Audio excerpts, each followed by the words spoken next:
মৰমৰ ছাত্ৰ-ছাত্ৰীসকল তোমালোক সকলোকে আমাৰ এই চেনেলটোলৈ পুনৰবাৰ স্বাগতম জনাইছোঁ। আজিৰ এই ভিডিঅ'টিত অসম জাতীয় বিদ্যালয়ৰ চতুৰ্থ শ্ৰেণীৰ সমাজ বিজ্ঞানৰ অষ্টম অধ্যায় ভাৰতৰ স্বাধীনতা আন্দোলন এই অধ্যায়টিৰ পাঠভিত্তিক যিখিনি প্ৰশ্ন আছিলে এই প্ৰশ্নখিনিৰ উত্তৰখিনি তোমালোকক কৰি দিয়াৰ লগতে বুজাই দিবলৈও চেষ্টা কৰিম। গতিকে ভিডিঅ'টো মনোযোগেৰে তোমালোকে শেষলৈকে চাবা।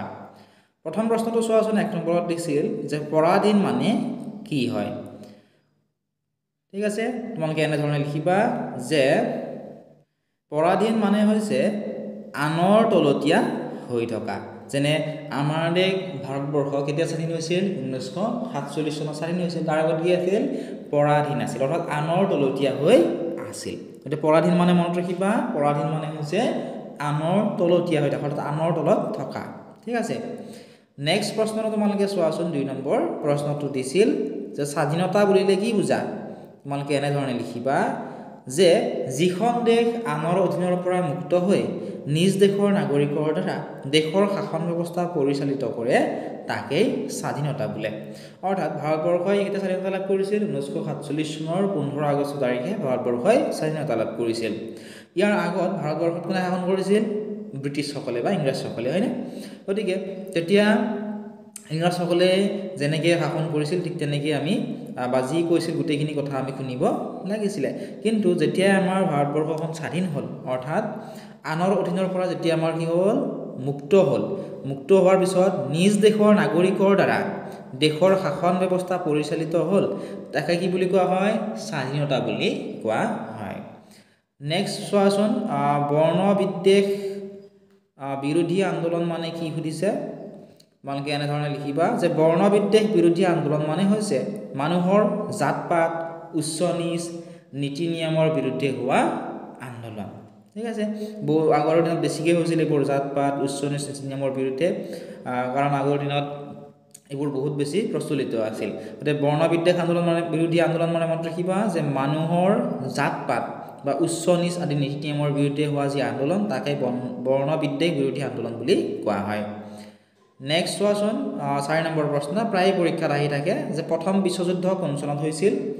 প্ৰথম বিশ্বযুদ্ধ হৈছিলে 1914 চনত। নেক্সট কুৱেশ্যনটো আছিলে যে ভাৰতীয় জাতীয় কংগ্ৰেছ নামৰ সংগঠনটো কোন চনত স্থাপিত হৈছিল? ভাৰতীয় জাতীয় কংগ্ৰেছ নামৰ যিটো সংগঠন, এই সংগঠনটো স্থাপিত হৈছিল 1885 চনত। ঠিক আছে, নেক্সট কুৱেশ্যন চোৱা এতিয়া। কুৱেশ্যনটি আছিল যে মহাত্মা গান্ধীয়ে কোন চনত জাতীয় কংগ্ৰেছৰ দায়িত্বভাৰ গ্ৰহণ কৰিছিল? তোমালোকে লিখিবা যে মহাত্মা গান্ধীয়ে 1919 চনত জাতীয় কংগ্ৰেছৰ দায়িত্বভাৰ গ্ৰহণ কৰিছিলে। নেক্সট কুৱেশ্যনটো আছিল যে আন্দোলন কাক বোলে?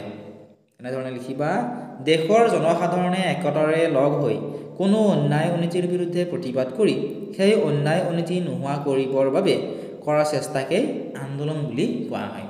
এতিয়াও আমাৰ দেশত বিভিন্ন কাৰণত আন্দোলন হৈয়ে থাকে, হয়নে? দেশৰ জনসাধাৰণে একতাৰে লগ হৈ কোনো যদি অন্যায় অনীতি দেখিবলৈ পায় তাৰ বিৰুদ্ধে প্ৰতিবাদ কৰি সেই অন্যায় অনীতি নোহোৱা কৰিবৰ বাবে যি চেষ্টা কৰে তাকে কি কৰা বুলি কোৱা হয়? আন্দোলন কৰা বুলি কোৱা হয়। নেক্সট চোৱাচোন 8 নম্বৰটো। গান্ধীজীৰ আন্দোলনৰ মূল মন্ত্ৰ কি আছিলে সুধিছে। তোমালোকে এনেধৰণে লিখিবা যে গান্ধীজীৰ আন্দোলনৰ মূল মন্ত্ৰ হৈছে অহিংসা। তেওঁ কাকো হিংসা নকৰিছিল, সকলোৰে অহিংসা নীতিৰে তেওঁ আন্দোলন হওক বা সকলোখিনি অহিংসা নীতিৰে তেওঁ কৰিবলৈ বিচাৰিছিল। গতিকে তেওঁৰ আন্দোলনৰ মূল মন্ত্ৰই আছিল অহিংসা, তেওঁ কাৰো হিংসা কৰা নাছিল। নেক্সট চোৱা, আইন অমান্য আন্দোলন কেতিয়া আৰম্ভ হৈছিল? তোমালোকে লিখিবা যে আইন অমান্য আন্দোলন আৰম্ভ হৈছিল 1930 চনত, আৰু মাহটো সুধিব পাৰে, মনত ৰাখিবা 1930 চনৰ মাৰ্চ মাহত।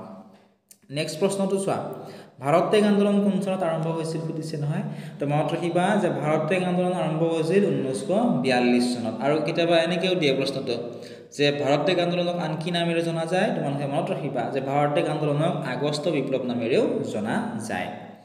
নেক্সট কুৱেশ্যনটো তোমালোকে চোৱাচোন, কুৱেশ্যন নম্বৰ 11। জালিয়ানৱালাবাগৰ হত্যাকাণ্ডৰ মূল ইংৰাজ বিষয়াগৰাকীৰ নাম কি আছিল? জালিয়ানৱালাবাগৰ যি হত্যাকাণ্ড সংঘটিত হৈছিল, এই হত্যাকাণ্ডৰ মূল যিজন ইংৰাজ বিষয়া আছিল সেই ইংৰাজ বিষয়াগৰাকীৰ নাম আছিলে মাইকেল ডায়াৰ ঠিক আছে এইটো মনত ৰাখিবা এই কুৱেশ্যনটো বহুত বেছি আহি থাকে কাৰণ জালিয়ানৱালাবাগৰ হত্যাকাণ্ডত বহুতো নিৰীহ লোকৰ মৃত্যু হৈছিল গতিকে বহুত বেছি হাই চান্স আছে কুৱেশ্যনটো এই কৰিবাৰ পৰীক্ষাত অহাৰ ইয়াৰ সম্পূৰ্ণ PDF সমূহৰ লগতে সম্পূৰ্ণ পাঠৰ উত্তৰসমূহ আমাৰ এপত পাবা যিসকল ছাত্ৰ-ছাত্ৰীয়ে আমাৰ এপটো ডাউনলোড কৰা নাই এতিয়া ডেছক্ৰিপশ্যনত দিয়া লিংকত ক্লিক কৰি আমাৰ এপটো ডাউনলোড কৰিলে তাত তোমালোকে ইয়াৰ সম্পূৰ্ণ ভিডিঅ'সমূহ পাবা কিবা যদি সুধিবলগীয়া আছে হোৱাটছআপ নম্বৰ ডেছক্ৰিপশ্যনত পাবা তাত তোমালোকে মেছেজ কৰি সুধিব পাৰিবা